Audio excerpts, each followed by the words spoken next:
하나님이 오늘 우리에게 말씀해 주십니다. 오늘 말씀은 창세기 16장 전체입니다. 1절에서 16절까지의 말씀인데 제가 가진 성경책으로는 18페이지에 있습니다.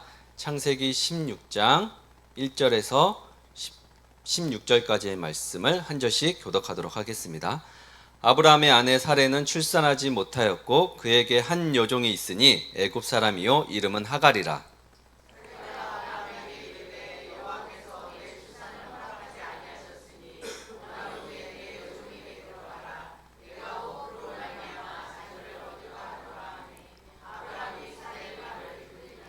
아브라함의 아내 사레가 그 여종 애굽 사람 하갈을 데려다가 그 남편 아브라함에게 첩으로 준 때는 아브라함이 가나안 땅에 거주한 지 10년 후였더라.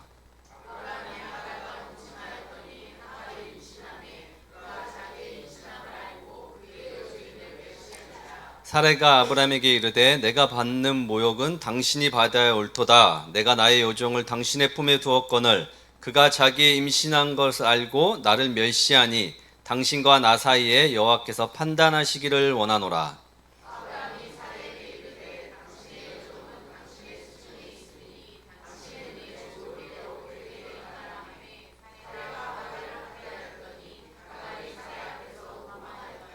여호와의 사자가 광야의 샘물 곁 곧 술길 샘 곁에서 그를 만나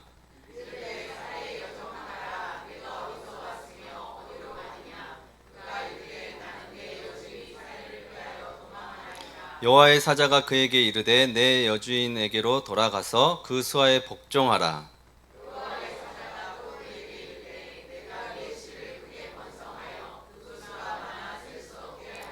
여호와의 사자가 또 그에게 이르되 내가 임신하였은즉 아들을 낳으리니 그 이름을 이스마엘이라 하라. 이는 여호와께서 내 고통을 들으셨음이니라.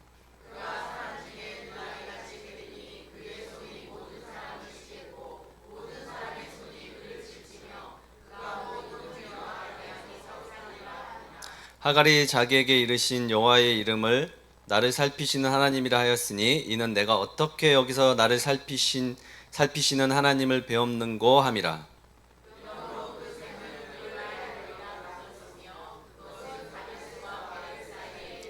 하갈이 아브라함의 아들을 낳음에 아브라함이 하갈을 낳은 그 아들을 이름하여 이스마엘이라 하였더라.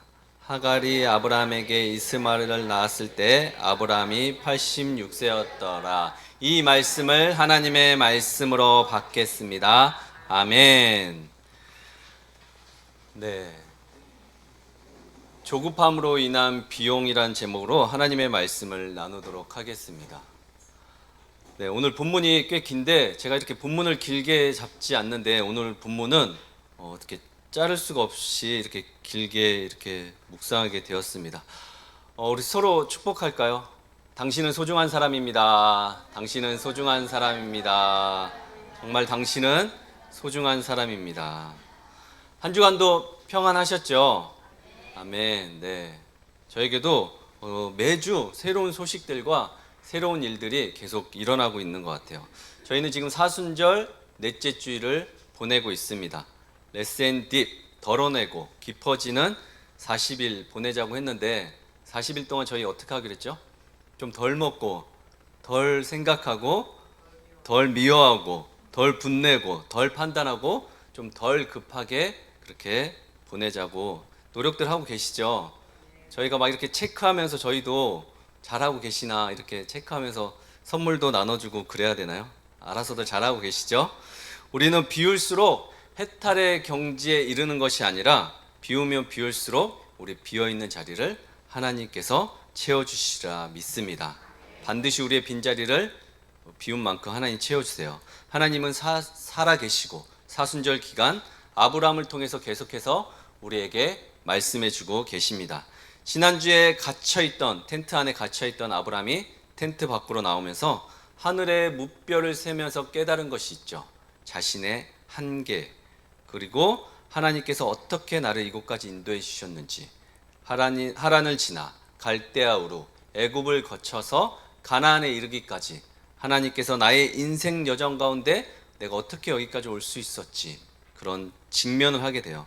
나의 지금 이 두려움의 실체는 누군가 적들이 쫓아와서 두려운 것도 아니고 내가 상속자를 품고 잉태하지 못해서도 아니라 나의 믿음이 없음에 이 두려움이 시작된다는 것을 깨닫고 다시 아브라함이 믿기로 한 것은 어떤 상황이나 형편이나 그런 것들이 아니라 하나님 존재 자체를 믿기로 결심합니다. 아브라함이 하나님을 믿음에 그 믿음을 하나님께서 의로 여기시고 우리는 우리를 두려워하게 만드는 그것으로부터 해방되기 위해서 믿음을 쓰고 살지만 그것 가운데 하나님께서 인도하신 것을 믿고 신뢰하는 믿음도 갖고 있어야 합니다. 그 믿음은 존재에 대한 믿음입니다. 하나님은 살아계셔요. 그리고 우리의 모든 상황과 형편, 우리의 모든 것들을 지금 꿰뚫고 보고 계시고 알고 계십니다. 그리고 하나님께서는 여러분이 믿든 믿지 않든 여러분들에게 가장 필요한 것, 가장 여러분들에게 있어야 될 것, 가장 좋은 것을 주기 원하시는 분이십니다. 그 믿음으로 한 주간 잘 살고 계셨죠? 매일 아침마다 보내는 문자 좋지 않아요? 저도 제가 아무리 했지만 너무 좋은 것 같아요. 그다음에 우리는 사순절 기간 동안 이제 창세기 12장부터 25장까지 계속 아브라함의 실패와 성숙 그리고 아브라함의 생애를 이렇게 보면서 그의 믿음의 여정과 십자가의 길을 계속 보고 조명하려고 해요. 이 기간은 단순한 인물 설교는 아니고요. 인간의 실존적 한계 그리고 그 속에서 일하신 하나님의 주권적 은혜를 나의 삶과 이렇게 결합해서 한번 보려고 합니다.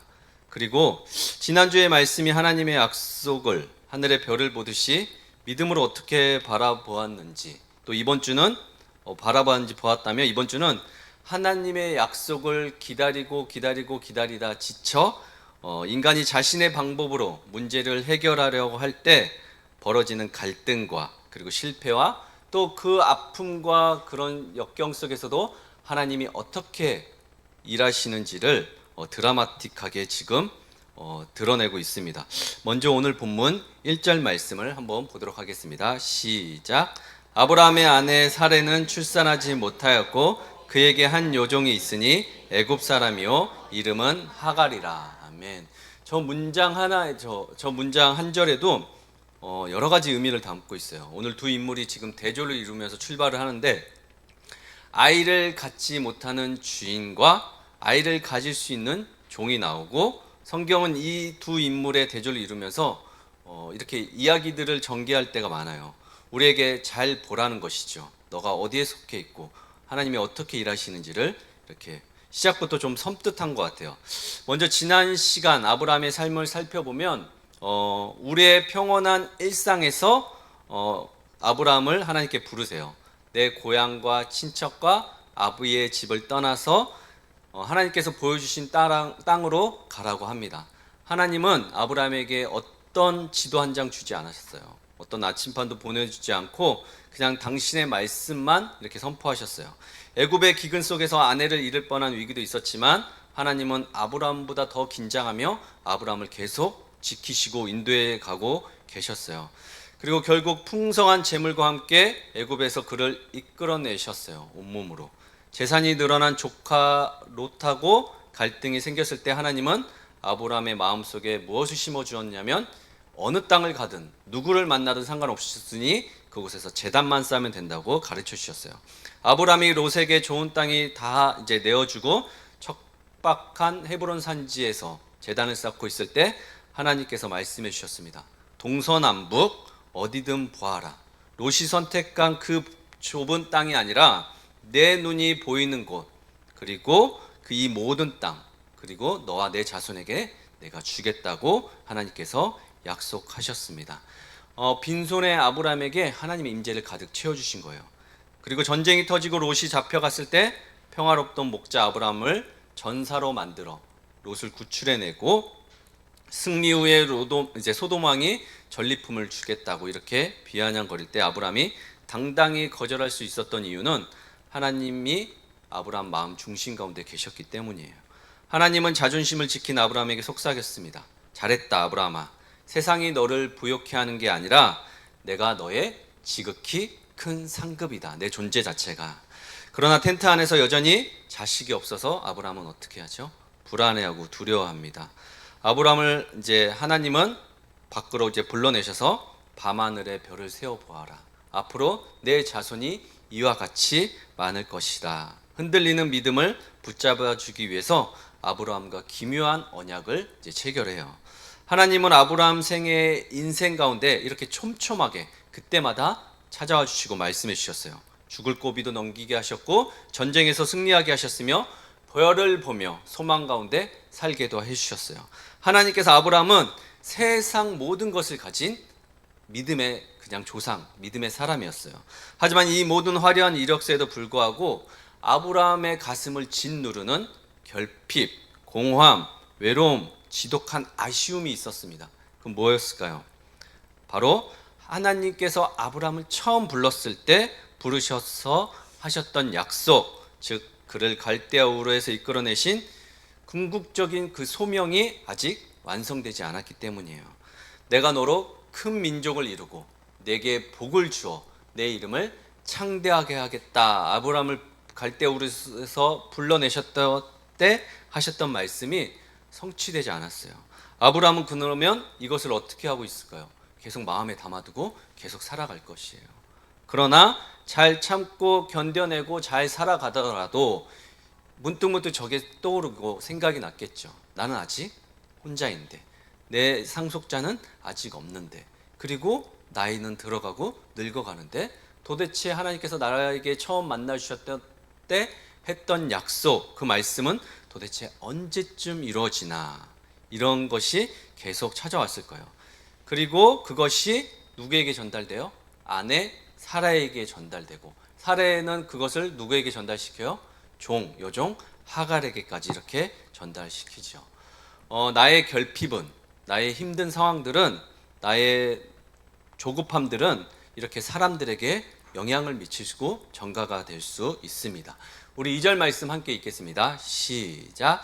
사레가 아브라함에게 이르되 여호와께서 내 출산을 허락하지 아니하셨으니 원하건대 내 여종에게 들어가라. 내가 혹 그로 말미암아 자녀를 얻을까 하노라 하매 아브라함이 사레의 말을 들으니라. 아멘. 본문을 잘 보세요. 여호와께서 출산을 허락하지 않는다. 사레 입으로 얘기해요. 근데 허락 안 하신 게 아니에요. 때만 말씀하지 않으신 거죠. 하나님의 존재를 잘 아는데, 인식을 하는데, 그러나 자신이 왜곡해서 이제 해석을 하게 됩니다. 고대 사회에서 출산의 무게는 어땠길래 사례는 이렇게 조급했을까요? 그냥 없으면 없는 대로 살면 되지. 그러나 여기에는 이제 인간적인 측면과 하나님 관점의 측면이 두 개로 나눠져 있어요. 우선 인간적인 측면을 보면 고대 근동에서 사회에서 여성의 가치는 지금으로 말하면 아주 끔찍하고 입에 담기도 무서운데 아들을 낳는 것에 초점이 맞춰져 있었어요. 자식이 없다는 것은 단순한 슬픔을 넘어서 이제 신에게 저주받은 사회적 이제 낙인이 찍히는 사람이에요. 그리고 훗날 이제 남편이 죽었을 때 자식이 없는 사람들은 그냥 종 취급받고 버려지기 일쑤였어요. 그나마 자식이 자신의 생계를 보장해 줄 수 있는 유일한 피난처이자 도피처, 생존의 위협을 보존해 주는 그런 사람이었죠. 지금은 상상도 할 수 없죠. 지금은 반대로 돼 있죠. 여자가 노이고, 네, 그런데 그때는 그랬어요. 그저 죄송하지만 그 당시에는 여자는 그냥 아들 낳는 그냥 그런 존재라 해도 과언이 아니었습니다. 더구나 아브람 부부는 더 달라요. 왜냐하면 그에게 하나님께서 큰 민족을 이루겠다고 하신 약속을, 거창한 약속을 받고 그 고향을 떠났기 때문에 자식이 없었다는 것은 영적인 수치심까지 더해졌을 거예요.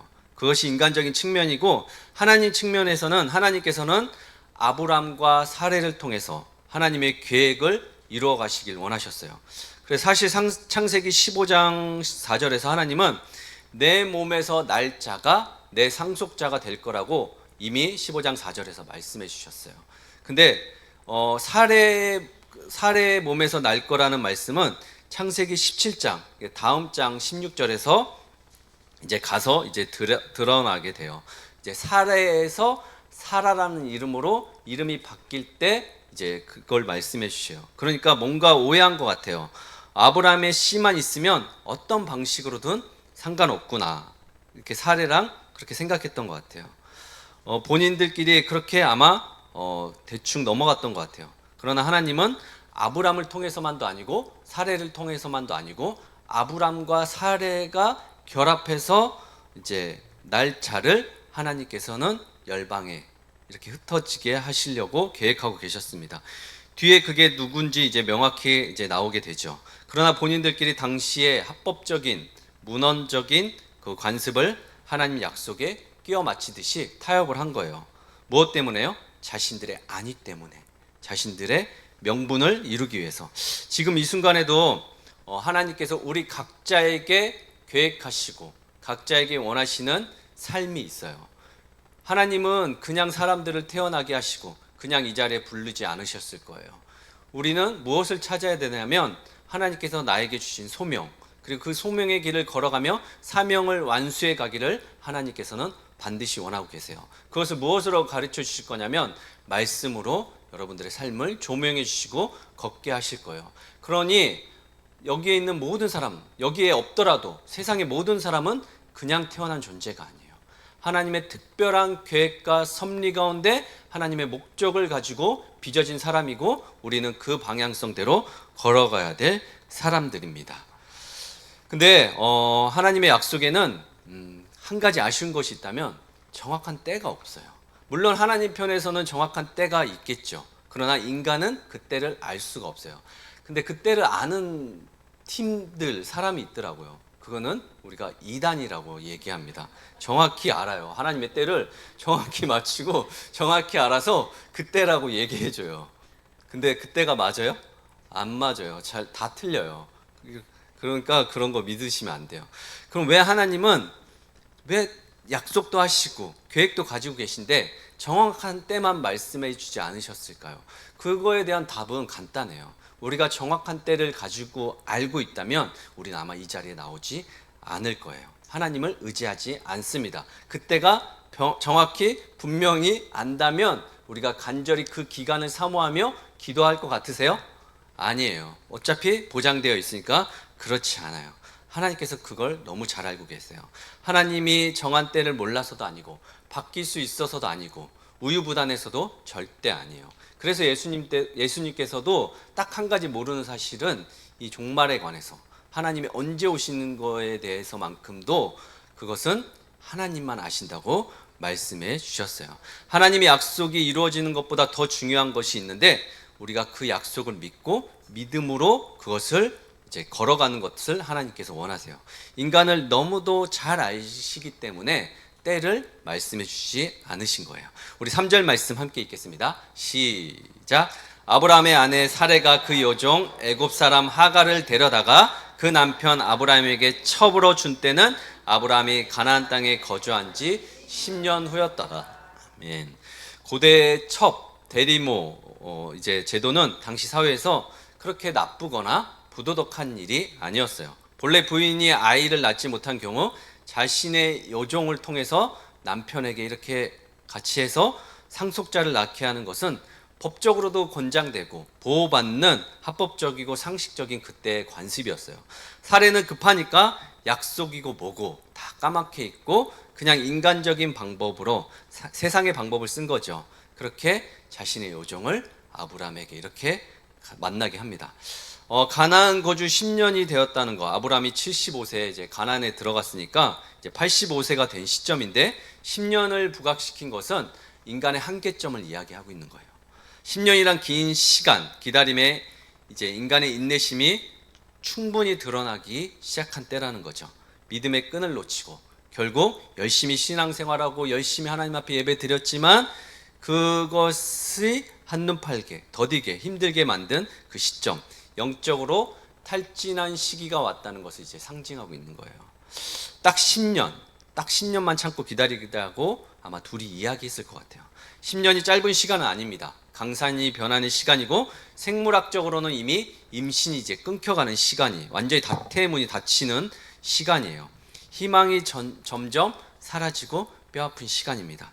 그동안 아브라함은 전쟁에서 이겨도 보고 돈도 벌었어요.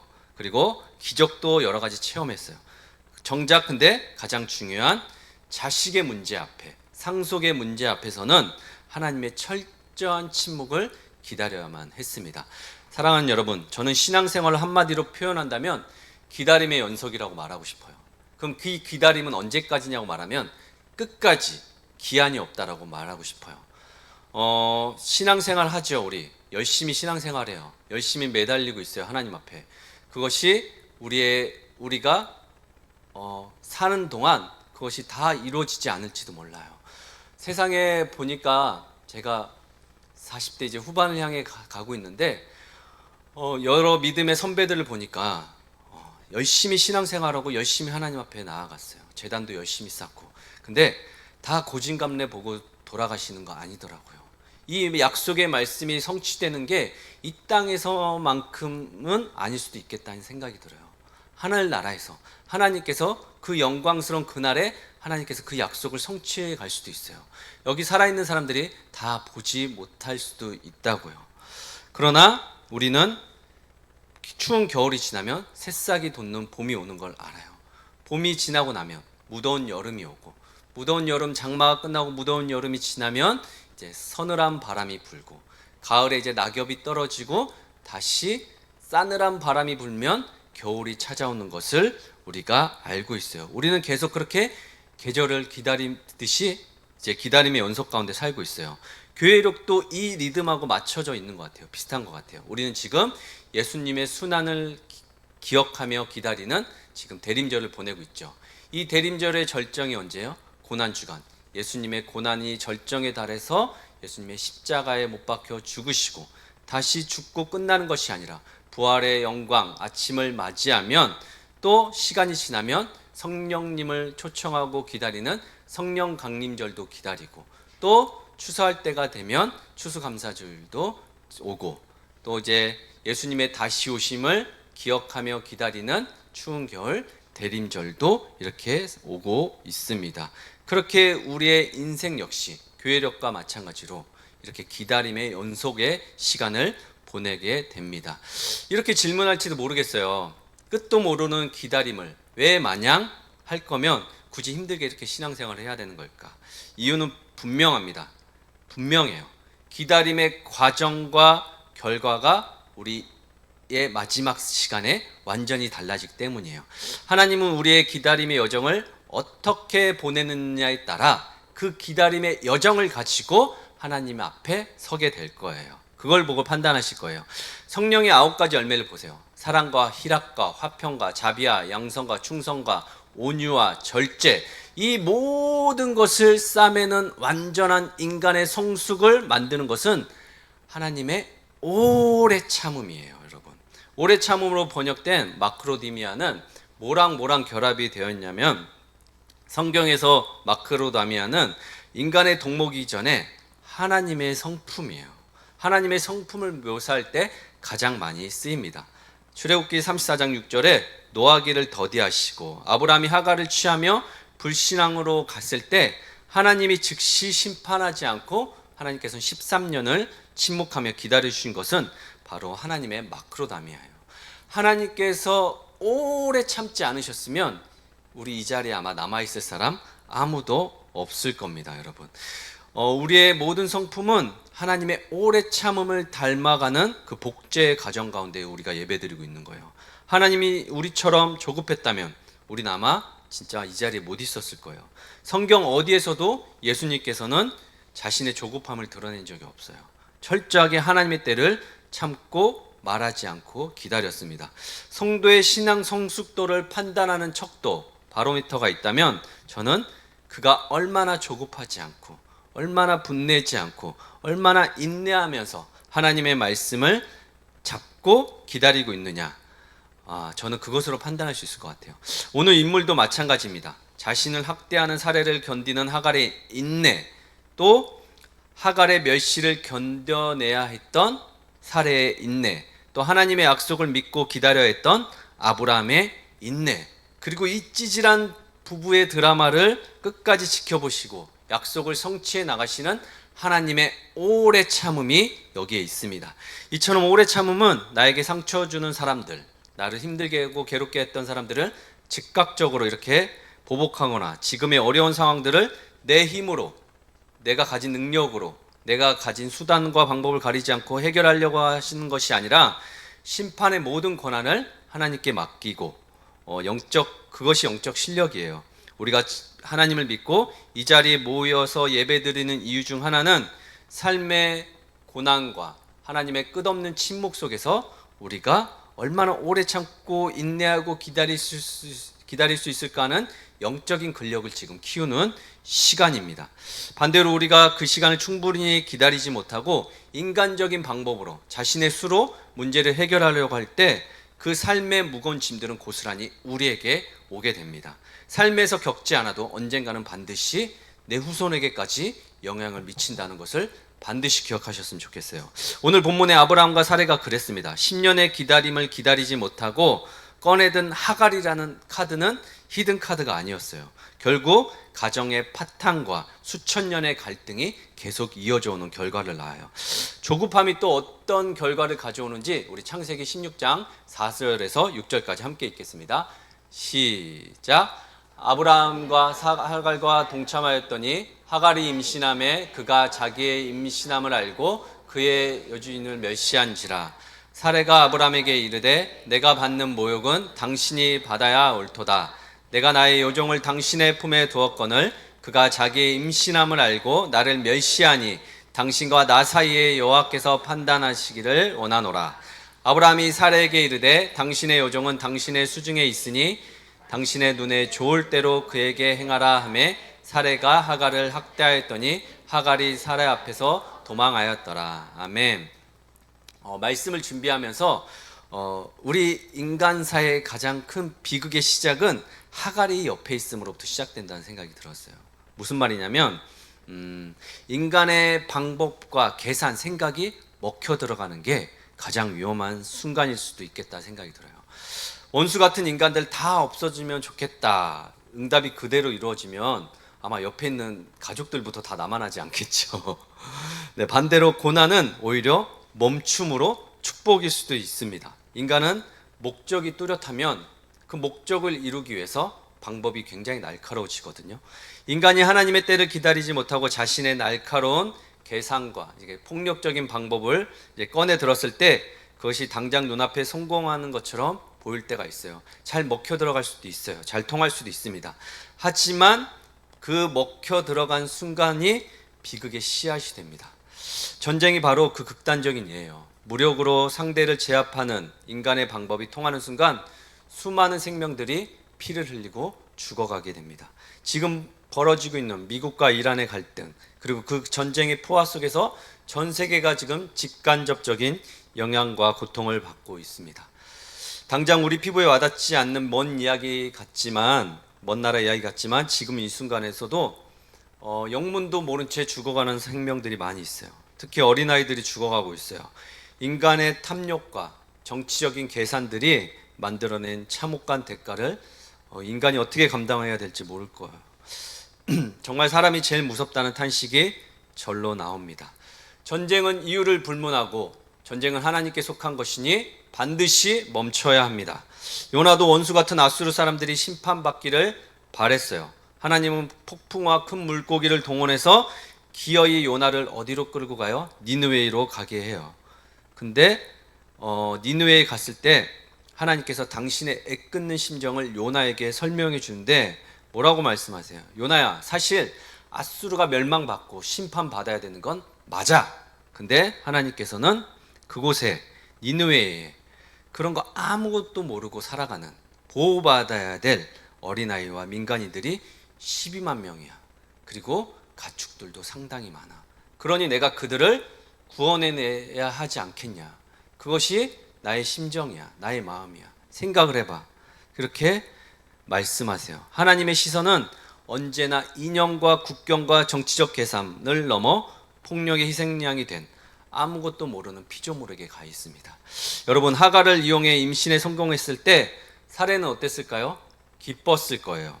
왜냐하면 자신이 계산한 방법대로 완전하게 먹혀 들어갔거든요. 이제 아이만 취하고 하갈만 없어지면 되는 거예요.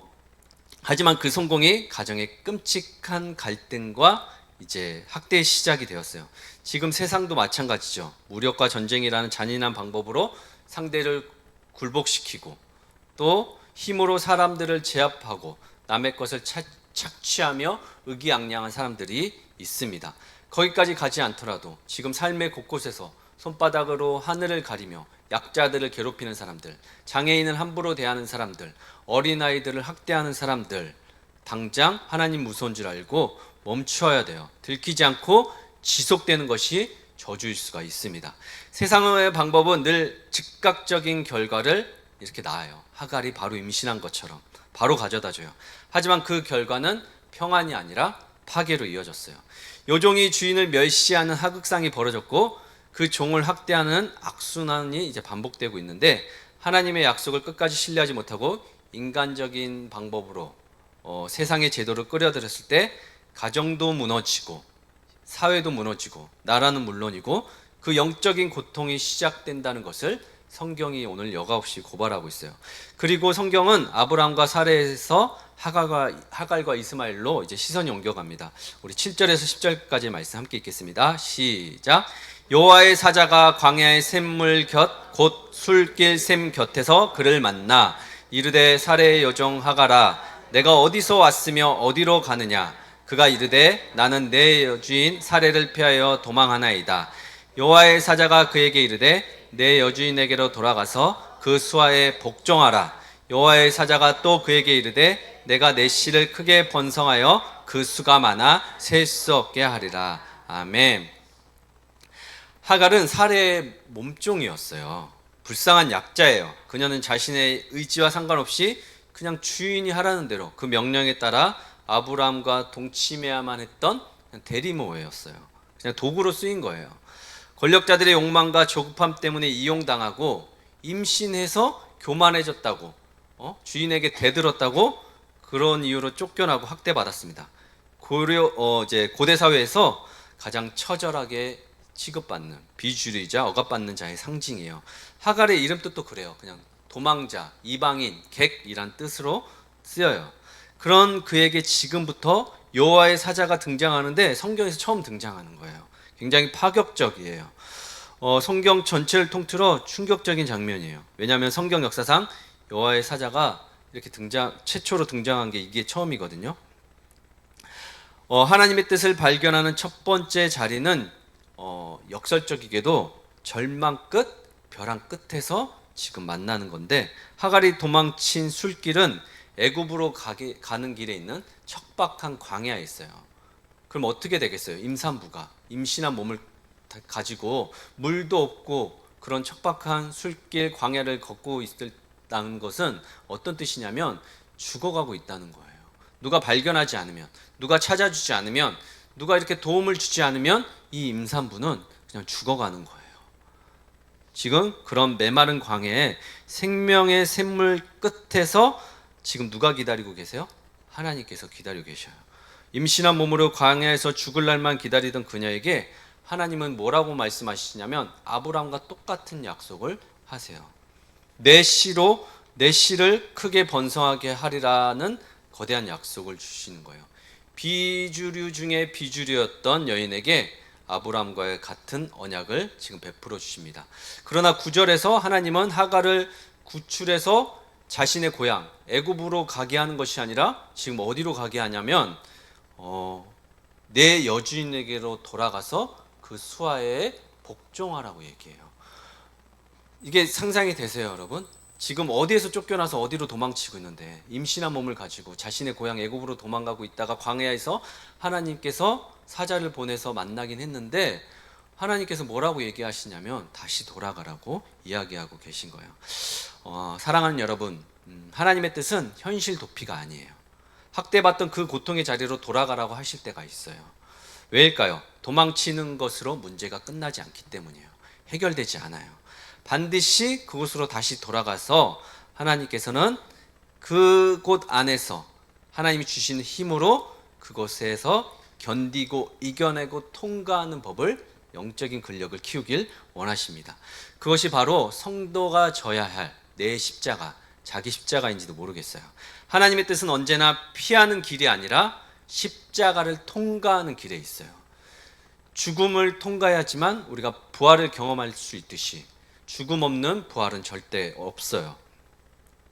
사랑하는 여러분, 지금 너무 힘들고 고통스러운 영역 가운데 계신 분들 계십니까? 혹시 그 영역을 피해서 술길, 광야로 도망치고 계시나요? 근데 멈추어 서십시오. 나의 정체성을 직면하세요. 하나님께서 여러분을 창조하셨고 하나님의 형상대로 만드셨고 하나님께서 여러분들 가운데 계획이 있으세요.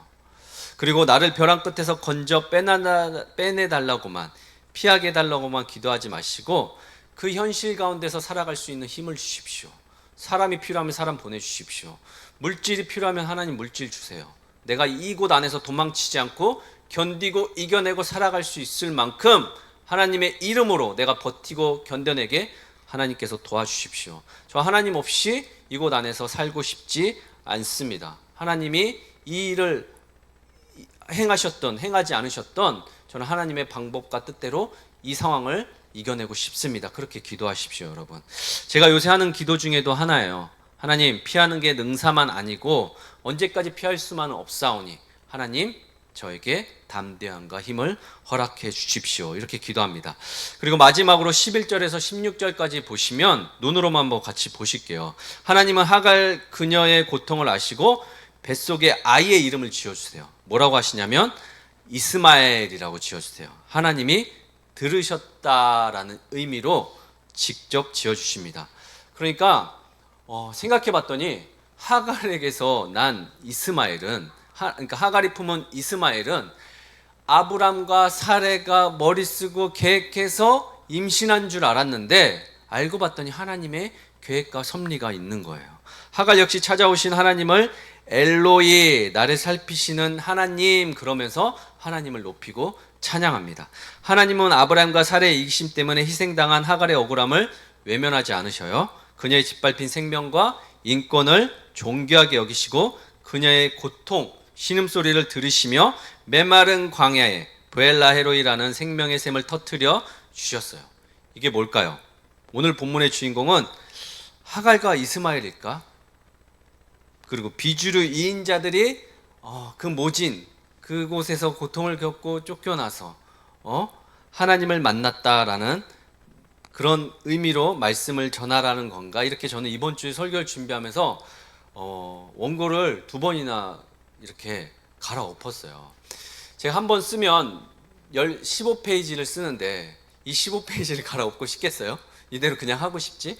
근데 계속 목요일, 금요일 말씀을 보는데 계속 이제 1절부터 16절까지 보시면 상반절에만 이제 사레와 아브라함의 이야기만 나오고 밑에 가서는 이제 그런 하갈을 만나 주신 하나님의 은혜에 대해서 이야기를 하거든요. 여호와의 사자가 등장하면서 그리고 하갈을 구출해 내시고 하갈을 통해서 복을 주시는 장면인데 그래서 저는 이제 하갈과 이제 이스마엘을 통해서 하나님께서 그런 사람에게도 찾아오시고 은혜를 주시는구나 해서 사실은 설교문을 이렇게 썼었어요. 근데 우리는 지금 누구를 계속 보고 있죠? 아브라함을 계속 보고 있잖아요. 사순절 아브라함을 계속 보고 있는데 제가 계속 불쌍한 하갈과 이스마엘에게 초점이 가 있더라고요. 본문도 처음에는 사라와 아브라함을 이야기하고 후반에는 이제 하갈과 여호와의 사자가 극적으로 만난 장면이 이렇게 나와요. 근데 하나님께서 하갈과 그 뱃속의 생명을 그토록 존귀하게 여기셨다면 왜 굳이 그녀를 끔찍하게 학대받던 종의 신분으로 다시 그 장소로 이제 내 여주인에게 돌아가서 그 수하에 복종하라 명령하셨을까? 이게 계속 저를 따라다니면서 이제 질문하게 됐어요. 하나님이 하갈을 살리신 것은 창조주로서 생명을 긍휼히 여기신 은혜가 맞습니다. 그러나 그것이 아브람과 사레가 선택한 조급함, 차선책이 정당화되는 건 아니에요. 그걸 허락하셨다는 뜻은 결코 아니더라고요. 하나님이 하갈을 아브람의 장막으로 다시 보내신 진짜 이유가 궁금했습니다. 하갈 편에서는 하나님은 상처받고 버려진 그 자리에서 다시 회복시켜 주셨겠지만 이건 하나님의 하갈과 상관없이 언약 백성인 아브람과 사레가 자신의 조급함으로 만들어낸 불신앙의 결과물을 두 눈으로 똑똑히 보라고 이제 대면하기 위함이었어요. 하갈의 관점에서는 생명을 건져내 주신 은혜의 서사지만 사례의 관점에서는 이 사건은 뼈아픈 조급함으로 인해 얻은 지금 결과물을 다시 청구서를 하갈이 돌아오면 받게 되는 거예요. 자, 무슨 말인지 이해하셨죠? 앞으로 아브람과 사라가 되기 전에 받아야 할 혹독한 훈련인데 이 실수가 똑같이 반복되면 믿음의 조상으로 아브람을 계속 쓸 수가 없는 거예요. 이해되시나요? 앞으로 나아가서도 계속 이럴 거 아니에요. 계속 하갈 같은 사람들을 끌어들이고 이스마엘을 낳고 계속 기다리지 못하고 틈만 나면 요정을 불러다가 이렇게 씨를 낳고 계속 이런 짓을 반복할 거 아니에요. 그러나 하나님께서 처음에 갈대아 우르에서 아브람을 만났을 때 했던 약속이 있잖아요. 내가 너로 인해 큰 민족을 이룰 거라는 이 약속을 아브람을 통해서 반드시 하나님은 말씀을 번복하시거나 바꾸거나 그러는 분이 아니시기 때문에 이 사람을 통해서 하나님의 나라를 이어가고 완성해 가야 되는데 이 모양 이 꼴로는 돼요, 안 돼요? 안 되는 거예요. 그래서 다시 하갈을 돌려보내는 겁니다. 기다림을 포기하고 내인과 계산으로 만들어낸 결과물을 당장에는 달콤해 보일 수 있어요. 내가 내 계산대로, 내 통박대로, 내 삶의 경험과 연륜대로 사람들 동원해서, 인맥 동원해서 뭔가 딱 했을 때 정말 잘 될 수 있어요. 그리고 그 결과물이 달콤할 수도 있어요. 그러나 그것에 대한 결과에 대한 대가 지불은 반드시 따른다는 것을 기억하셔야 합니다.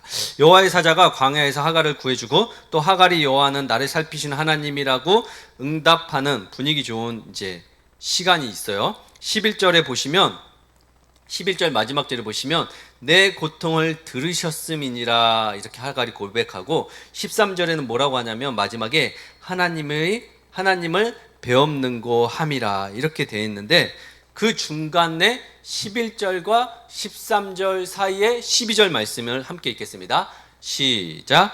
그가 사람 중에 들나귀 같이 되리니 그의 손이 모든 사람을 치겠고 모든 사람의 손이 그를 칠지며 그가 모든 형제와 대항해서 살리라 하니라. 아멘. 이게 무슨 말인지 모르시죠? 엄청난 무서운 말씀이에요. 하나님은 이스마엘이 지금 뭐가 같이 될 거라 그래요?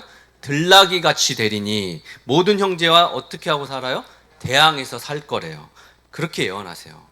자, 잘 들어보세요. 아브람과 사레가 공모해서 원했던 아들은 뭐였겠어요? 집나귀였어요. 순종적인 아들, 말 잘 듣는 아들. 너의 엄마는 나야. 너의 엄마는 그냥 그런 얘기 하지도 않았겠죠. 하갈이 죽으면 그만이었으니까. 그러니까 너는 이 집안에서 그냥 양자로 살면서 하나님의 뜻을 이루며 살면 돼 하고 하갈은 싹 지워버리고 그렇게 집나귀 같은 아들, 순종적인 그냥 그런 아들을 기다리고 있었을 거예요. 그리고 이스마엘에게 넌 내 자식이고 이 가문을 이어갈 중요한 사람이야. 만약에 이게 성취가 됐다면 나중에 가서 볼 거지만 이삭이 있어요, 없어요? 없을 수도 있어요. 아브라함의 씨는 있는데 뭐라고 표현해야죠?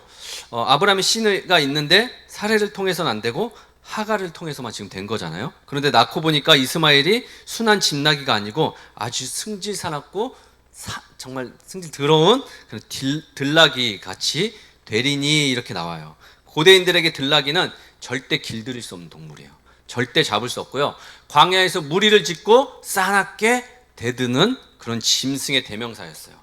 무리를 지어 광야를 빠르게 질주하며 인간의 통제를 완전히 거부한 다른 동물들과 마찬가지예요.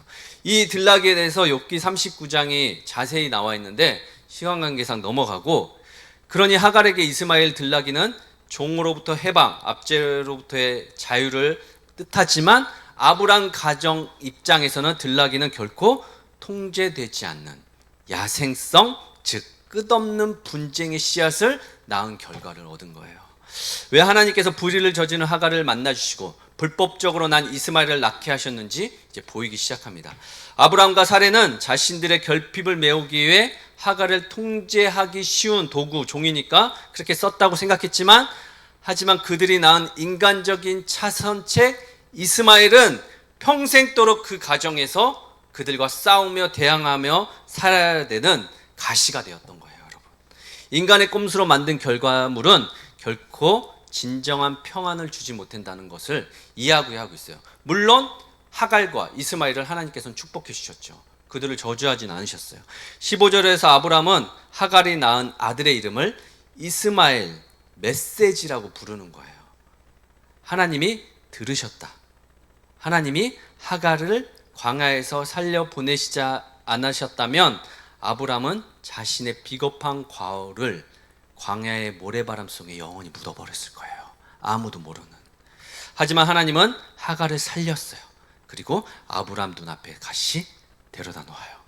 그러면 아브라함은 뭘 봐야 되냐면 하갈을 보면서, 이스마엘을 보면서 평생 기억해야겠죠. 장마가 안에서 뛰어노는 이스마엘을 볼 때마다 자신이 10년 동안 참지 못했다는 것을 이제 깨닫게 돼요. 그 찌질하고 부끄러운 과거를 매일매일 뼈저리게 대면해야 했습니다. 이것은 하나님이 정죄하는 것이 아니에요. 진짜 아브라함 만드는 과정이에요. 그리고 마지막 16절 말씀 보겠습니다. 시작. 하갈이 아브라함에게 이스마엘을 낳았을 때 아브라함이 86세였더라. 아멘. 이것이 오늘 본문의 핵심이에요. 가장 비싼 죗값의 비용이에요. 가장 인간의 조급함으로 인한 비용을 지불하는 장면인데 16절은 아브라함이 지금 몇 세라고 하고 있어요? 86세래요. 성경책 있으시면 17장 1절 봐보세요. 아브라함이 99세 때 이렇게 시작해요. 자, 내 힘으로 아들을 얻었다며 기뻐했다가, 그러나 그 구절 직후 17장 1절을 보시면 빼보세요. 그러면은 몇 년이에요? 자, 아브라함이 99세가 되었을 때 시작해요. 무려 13년이란 긴 세월 동안 성경은 하나님의 음성을 남기지 않고 짝뚝 잘라버려요. 하나님이 침묵한 시간이 13년이에요. 긴 침묵이 그냥 한 절 사이에 지나가 버리는 거예요, 여러분. 당장 눈앞의 문제를 해결하겠다고 하나님 때를 앞질러 간 결과 하나님은 가장 사랑하는 하나님과의 친밀한 교제를 13년간 가압류하신 거예요. 차가운 영적 겨울을 아브라함과 사레는 맞이하게 됩니다.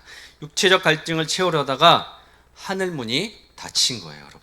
나의 조급함은 여러분, 하늘의 창구, 하나님의 음성을 막고 하나님의 말씀을 닫게 할 수가 있습니다, 여러분.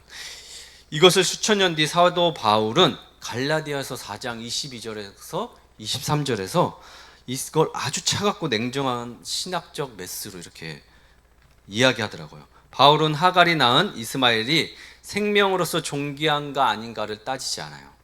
바울의 관점은 철저히 인간의 조급함, 인간의 방법, 인간이 말하는 그 정당성에 대해서 굉장히 날카롭게 지적하고 있어요. 그것이 갈라디아서 4장 22절, 23절입니다. 함께 있습니다. 시작. 기록된 바 아브라함에게는 두 아들이 있으니 하나는 여종에게서 하나는 자유 있는 여자에게서 낳다 하였으며 여종에게서는 육체를 따라 낳고 자유 있는 여자에게는 약속으로 말미암으니라. 아멘. 하갈의 방법은 인간의 본성, 얄팍한 계산, 자기의 노력이 결합된 육체라고 말하는 거예요. 그리고 이삭은 철저히 무능력한 상태에서 오직 하나님의 개입으로만 가능한 약속이라는 거예요, 여러분. 사랑하는 여러분, 우리가 삶에 계획하고 소망하고 이루고자 하는 것들이 있죠. 그러면 그것을 이루기에 제일 먼저 우리가 할 수 있는 것은 자신의 힘을 의지해요. 자신이 쌓아온 그런 사회적 경험과 연륜을 의지하고 방법들을 의지할 거예요. 그러면 잘 될지도 몰라요. 그러나 정반대의 길을 선택하고 갈 때가 있어요. 도무지 계산을 해도 안 나와. 도무지 사람을 동원해도 이 일은 안 돼. 도무지 도와달라고 해도 누구 하나 도와줄 수가 없어. 어떻게 해보려고 해도 사람 생명 하나 살리는 건 고사하고 앞길 하나 열어가는 것도 힘들어. 그러나 하나님의 말씀을 적용하고 한번 가보세요. 그러면 이삭이 태어나는 것처럼 내 삶의 문제들이 실타래처럼 풀리고 하나님의 방법과 뜻대로 이루어져 가는 것도 반드시 경험할 수 있습니다, 여러분. 왜냐하면 하나님은 살아계시기 때문이에요. 우리가 죽은 자의 하나님을 믿는 것이 아니라 산 자의 하나님을 믿기 때문에 그렇습니다. 이제 말씀을 맺도록 하겠습니다, 여러분. 저도 개척교회를 세워가며 저에게 조급함이 있을까요, 없을까요? 있다고요? 근데 죄송하지만 저는 조급함이 없습니다. 저에게 여기 계신 분들은 조급함이 있을지 모르겠지만 이게 좋은 건지 안 좋은 건지 모르겠는데 저는 조급함 시간이 없어요. 조급함이 아직은 없어요. 언제 생길지는 모르겠지만. 왜 그런가 했더니 저에게 그 지난 1년이 제 인생에선 가장 힘든 시간이었거든요. 근데 그게 돌이켜보니까 보물 같은 시간이었더라고요. 만약 저에게 그 1년의 시간이 없이 제가 큰 교회, 좋은 교회에서 좋은 조건에 좋은 이렇게 환경에서 이렇게 사역하다가 만약에 그 한 교회를 세웠다면 제가 비교하는 대상 뭐였을 것 같아요? 그 큰 교회이죠. 저는요 그냥 제 표현으로 그냥 편하게 할게요. 대본 없는 말을 하면 실수할 수가 있는데 저는 저에게 돈이 좀 있으면, 사람이 있으면 교회를 멋지게 세울 수 있어요. 브랜딩화 할 수 있어요. 제 건물이 있다면 이쁘게 꾸밀 수 있어요. 정말 화려하게 이쁘게 꾸밀 수도 있고요. 디자인도 잘할 수 있고 딱딱딱딱 맞게 할 수가 있어요. 저는 그 일을 할 수가 있어요. 일머리가 있어요. 근데 그리고 좋은 찬양단 섹션들을 이렇게 부를 수 있게끔 여러분들이 돈을 많이 주시면 그런 사람들을 이렇게 세울 수도 있겠죠. 그리고 멋지게 화려하게 짠 하고 싶어요. 지금 마음에 안 드는 게 한두 가지일까요? 10개가 넘을까요? 하고 싶은 것도 많고 고치고 싶은 것도 많고 세우고 싶은 사람들도 있고 막 이런 거 보면 조명부터 다 바꾸고 싶은 것도 한두 가지가 아니죠. 제가 만약에 그 1년의 시간이 없었다면 그랬을 거예요. 근데 그 1년의 시간을 거치고 나니까 저에게 지금 여기 있는 분들이 보물 같아요. 그냥 이렇게 예배 드리고 말씀을 전할 수 있는 것만으로도 이러면 안 되는데 너무 감사한 거죠. 그런 시간들이 나에게는 이제 약재료가 된 것 같아요. 그러니까 저는 그 전하고 비교한 게 아니라 그 1년 전하고 비교하니까 그냥 너무 지금이 감사한 거죠. 그리고 저에게 첫 달부터 이제 사례비를 주더라고요. 무슨 사례비를 첫 달부터 이렇게 생각이나 했겠어요? 그냥 10분 앉아서 많이 계시면 10분 앉아서 예배드리면 감사하지. 아내한테 미안하겠지만 아내 이제 벌이로 생활하면서 살아야지 했겠죠. 근데 사례도 주고 이제 차도 다 이제 정리하고 버스 지하철 타고 다니면서 이제 자전거 타고 다니면서 가까우니까 그래야지 했는데 이제 뭐 차도 이렇게 누가 헌금해 주시고 창피하다고 신방 다니는데 차도 탈 수 없다고 이렇게 해주시는 게 저에게는 상상도 할 수 없는 일이죠. 지금의 이 상황이 너무 감사하니까 조급함이 아직은 없어요. 그러다 이제 또 교만해지면 어떤 조급함이 생겨서 어떻게 될지는 모르겠지만 지금은 그래요. 여러분 폭죽놀이 해보셨어요? 저희 집은 1년에 한 번씩은 폭죽놀이 해요. 휴가 가가지고 한적한 곳에 산 같은 데 가니까. 근데 폭죽에 여러분 도화선이 짧으면요, 제가 폭죽을 터뜨려 보니까 도화선이 짧으면 그 불발탄이 많이 나고 희미하게 핑핑 이렇게 터져요. 근데 도화선이 길잖아요. 그럼 칙 하면서 그 터지는 폭발음은 정말 화려해요. 여러분 아브라함은 13년의 침묵은 하나님이 외면한 것이 아니라 인간의 도화선, 기다리고 침묵하며 다른 것들을 대체하지 않고 바라보는 불꽃이 화려하게 터지길 기다리는 하나님의 시간의 여정이었어요. 사랑하는 여러분, 우리는 지금 사순절을 보내고 있습니다. 예수님께서 십자가에서 무력하게 죽으셨을 때 세상은 그것이 뭐라고 얘기했어요? 끝이라고 비웃었어요. 하지만 그 무능의 자리를 묵묵히 지켜냈을 때 사흘 뒤 죽음을 이기는 대역사가 일어났습니다. 십자가는 조급한 인간의 방법을 내려놓고 하나님의 때를 기다리는 순종의 자리예요. 사랑하는 성도 여러분, 지금 당장 여러분 손에 잡히는 결과가 없다고 해서 세상의 하가를 여러분들의 가정이나 장막 안으로 절대 들여보내지 마십시오.